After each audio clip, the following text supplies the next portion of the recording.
آج کے لیکچر میں ہم میک برائٹ کمیشن کے حوالے سے بات کریں گے. نیو ورلڈ انفارمیشن کیا تھا، تھوڑی سی اس کو ریکال کریں گے، اور میک برائٹ کمیشن پھر کیوں بنا یا اس کی ضرورت کیوں پڑی. یونیسکو میں 1970s اور 80s میں ایک ڈیبیٹ ہوا جس میں new world information and communication order کا جو نام ہے یہ زیر بحث آیا اور اس کی فارمیشن ہوئی، یہ اسٹیبلش ہو گیا. ٹھیک ہے، اس کا مقصد کیا تھا؟ اس کا مقصد میڈیا ریپریزنٹیشن جو ڈیولپنگ نیشن میں ہو رہی ہیں اس پہ بات کرنا تھی. جو ڈیولپنگ کنٹریز تھی انہوں نے یہ فیل کیا کہ جو میڈیا کی اونرشپ ہے وہ بیلنسڈ نہیں ہے، انفارمیشن فلو بیلنسڈ نہیں ہے، جس کی وجہ سے میڈیا اور کلچرل امپیریلزم ہو رہا ہے، اور جس کی وجہ سے ان کی جو وائسز ہے وہ باقی دنیا کو نہیں پہنچ رہی جس طرح ڈیولپڈ نیشن کی پہنچتی ہے.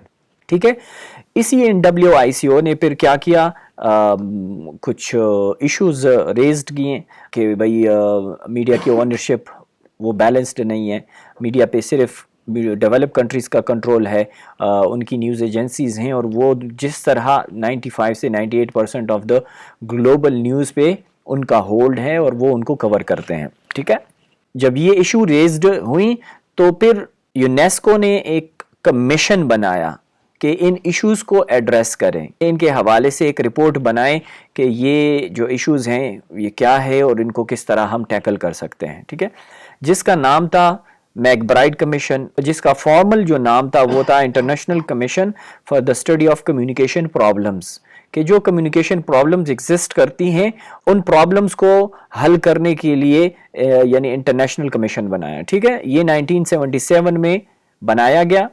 The commission was named after its chairman, Sean McBride, a Nobel Peace Prize laureate. ٹھیک ہے، چونکہ وہ ہیڈ تھا تو اس کے نام کے ساتھ اس کمیشن کا نام بھی بن گیا. یہ کمیشن کیوں بنایا گیا؟ جس طرح میں نے آپ کو پہلے بتایا کہ بھئی جو ایشوز ریزڈ ہوئیں NWICO کی ڈیبیٹ میں، کس نے ریز کی ہیں؟ ان کنٹریز نے جو فیل کر رہی تھیں کہ وہ سفر ہو رہے ہیں، تھرڈ ورلڈ کنٹریز یا ڈیولپنگ کنٹریز، اور اس کے لیے ایک مومنٹ چلی تھی جس کو نان الائنڈ مومنٹ کہتے ہیں.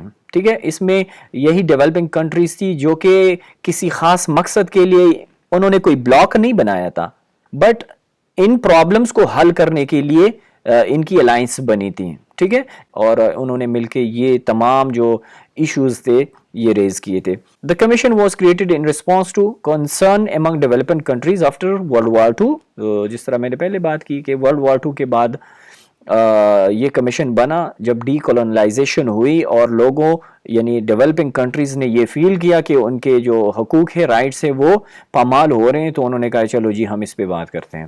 About the concentration of media ownership پہ بات کی انہوں نے کہ بھائی میڈیا کا جو کنٹرول ہے وہ ایکول نہیں ہے، بیلنسڈ نہیں ہے. میڈیا کی اونرشپ صرف ڈیولپڈ کنٹریز کے پاس ہے، جس کی وجہ سے کیا ہوتا ہے، کلچرل امپیریلزم ہے اور unequal access to information and communication technologies among nation ہو رہی ہیں. ٹھیک ہے، access to information developed nation کو ہی ہے، انڈر ڈیولپڈ جو یا ڈیولپنگ کنٹریز جو ہے وہ سفر کر رہی ہیں انفارمیشن فلو کے لیے، اور جو ڈیولپ کنٹریز ہیں وہ انفارمیشن کو اپنی ہی انٹرسٹ کے مطابق ان کو یوز کرتی ہیں اور پریزنٹ کرتی ہیں. ٹھیک ہے، اچھا، نیڈ فار اسٹیبلشمنٹ، اس کی ضرورت ہمیں کیوں پڑی؟ پھر بات وہی ہے کہ اس کی ضرورت اس لیے پڑی کہ جب ڈیولپنگ کنٹریز نے جو اپنے کنسرن ریز کیے تو ان کو ہینڈل کرنے کے لیے اس کمیشن کی ضرورت پڑی. ٹھیک ہے، the primary purpose was to study communication problems. اس میک برائٹ کمیشن کا مقصد کیا تھا؟ کمیونیکیشن پرابلمس کو دیکھنا اور ریکمنڈیشنز دینا تھی انٹرنیشنل کمیونیکیشن پالیسیز کے لیے کہ جو انٹرنیشنل کمیونیکیشن میڈیا اونرشپ یا انفارمیشن فلو میں جو ایمبیگوٹیز ہیں، انیکویلٹیز ہیں یا امبیلنس ہے، تو ان ایشوز کو سالو کرنے کے لیے ریکمینڈ کریں انٹرنیشنل کمیونیکیشن پالیسیز کے لیے وہ اپنے ریکمنڈیشنز دیں. چند چیزیں جو اس کی اسٹیبلشمنٹ میں یعنی میک برائٹ کمیشن کی اسٹیبلشمنٹ میں کردار ادا کیا وہ میڈیا کنسنٹریشن ہے. ڈیولپنگ کنٹریز نے یہ بات کی تھی کہ میڈیا کا جو اونرشپ ہے وہ صرف چند ایک ویسٹرن کنٹریز کے ہینڈ میں ہے، dominated by the western countries, global جو میڈیا ہے، اور وہ انفارمیشن فلو کو کنٹرول کر رہے ہیں، جس کی وجہ سے کلچرل اور میڈیا امپیریلزم ہو رہی ہیں worldwide. This raised concern about the diversities of voices and perspective in the global media landscape. ٹھیک ہے، پہلی بات جو میک برائٹ کمیشن کے بننے کی وجہ بنی وہ تھا میڈیا کنسنٹریشن، کہ میڈیا کا جو ہولڈ ہے وہ ڈیولپڈ نیشنز کے پاس ہے، اور اس کی وجہ ہے، میں نے آپ کو بتایا تھا کہ اس کی وجہ یہ ہے کہ ڈیولپڈ نیشن کے پاس کیا تھے، ریسورسز تھے، ان کے پاس فائنینشیل دے ور اسٹرانگ، ایکسپرٹیز تھی، سکلز تھی، ان کے پاس وہ تمام مشینری تھی جو ڈیولپنگ نیشنز کے پاس نہیں تھی. دوسری بات کہ کلچرل امپیریلزم اس کی وجہ بننے کی، جو ایشوز NWICO نے ریز کی تھی، یہ بہت ہی ان ایشوز کی جو نیچر تھی وہ بہت زیادہ ہائی تھی، آپ کہہ سکتے ہیں کہ ان پہ بات کرنا ضروری تھا. ٹھیک ہے کہ بھئی اگر آپ کی میڈیا اونرشپ یا میڈیا پہ آپ کا ہولڈ ہے، انفارمیشن فلو پہ وہ یونی ڈائریکشنل ہے، تو اس کی وجہ سے کلچرل امپیریلزم ہو رہی تھی اور انیکویلٹی تھی انفارمیشن فلو میں. ٹھیک ہے کہ وہ ایک ہی طرف سے جو ہے نا انفارمیشن آ رہی تھی. کسی بھی ایونٹ، کسی بھی ایشو کو جب وہ کور کرتے تھے تو وہ اپنے انٹرسٹ کو پہلے دیکھتے ہوتے تھے. تو یہ چند چیزیں تھی جو کہ اس کی اسٹیبلشمنٹ میں کردار ادا کیا اس نے. فریڈم آف ایکسپریشن بھی اس میں ایک تھا کہ بھئی فریڈم آف ایکسپریشنز جو ہے وہ صرف ڈیولپڈ نیشنز کو حق نہیں ہے حاصل، تو یہ بھی ایک وجہ بنی کہ بھئی اس پہ بات کی جائے، اور کمیشن نے پھر اس کے حوالے سے اپنی رپورٹ میں باتیں کی بھی. ٹھیک ہے، پھر ہوا کیا جب یہ مثال کے طور پہ کمیشن بنا، اس کے جو آبجیکٹیوز تھے اس پہ بات ہوئی، تو کیا ہوا کہ ایکسٹینسو ریسرچ کے بعد اور انالیسس کے بعد ایک رپورٹ بنایا مینی وائسز ون ورڈ کے نام سے.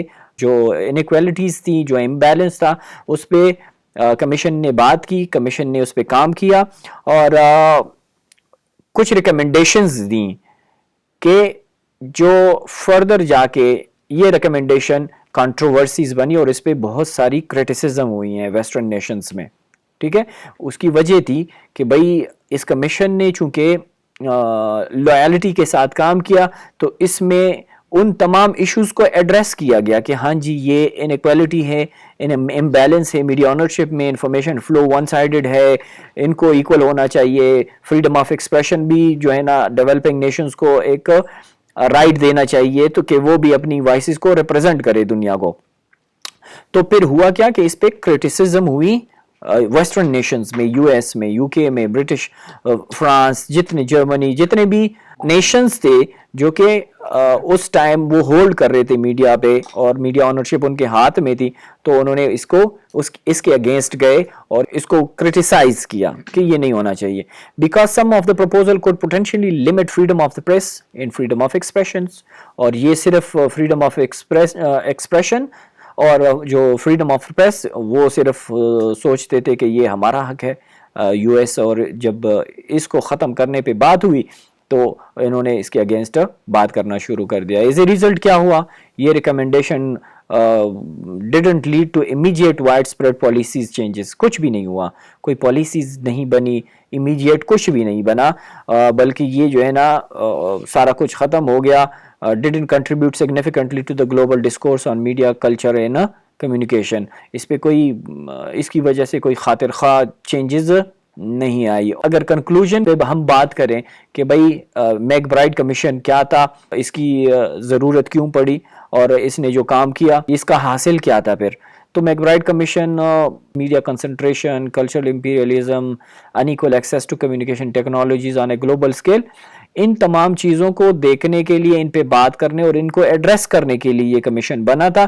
جب کمیشن کے ریکمنڈیشنز آئیں اور اس کے اگینسٹ ویسٹرن کنٹریز گئیں تو اس نے اپنا مومنٹم لوز کیا. پھر کیوں؟ کیونکہ ورلڈ پاور ان کے اگینسٹ آ گئیں، ان پہ کرٹیسائز کرنا شروع کر دیا، اور ان کی وجہ فریڈم آف ایکسپریشن مین، پھر دو میڈیا اونرشپ، یہ دوسری چند ایک چیزیں اور تھی جو ان کو ہٹ کر رہی تھی، جو ان کے انٹرسٹ کو ہٹ کر رہی تھی. The movement eventually faded کم پڑ گیا اور UNESCO distant it self from the NWICO concept, اور یونیسکو NWICO سے پیچھے چلا گیا. ٹھیک ہے, میں نے آپ کو پہلے بھی بتا دیا تھا کہ NWICO نے جتنے بھی ایشوز ریز کیے تھے وہ سٹل ایگزسٹ کرتی ہیں, وہ ابھی بھی ہماری میڈیا کے سیٹنگ میں اس کو دیکھا جا سکتا ہے, آپ آبزرو کر سکتے ہیں. ٹھیک ہے, تو یہ سارا تھا میک برائٹ کمیشن کے حوالے سے. اور ایونچولی ہوا کیا کہ جو ریکمنڈیشنز آئیں وہ ریکمنڈیشنز چونکہ ویسٹرن کنٹریز کو پسند نہیں تھیں, تو یونیسکو اس معاملے میں پھر جو ہے نا بیک فٹ پہ چلا گیا اور سارے معاملات ادھر کے ادھر ہی رہ گئے. نہ پھر گلوبل کمیونیکیشن پہ بات ہوئی, نہ ایکویلٹی پہ بات ہوئی, نہ کوئی میڈیا آنرشپ پہ کہ اس کو ایکولی ڈسٹریبیوٹ کیا جائے, ٹیکنالوجیز کو جو ہے نا ایکولی ڈسٹریبیوٹ کیا جائے, ڈیولپنگ نیشنز کو بھی ان کا رائٹ دے دیا جائے. تو یہ تمام چیزیں پھر اسی طرح ہی رہ گئیں.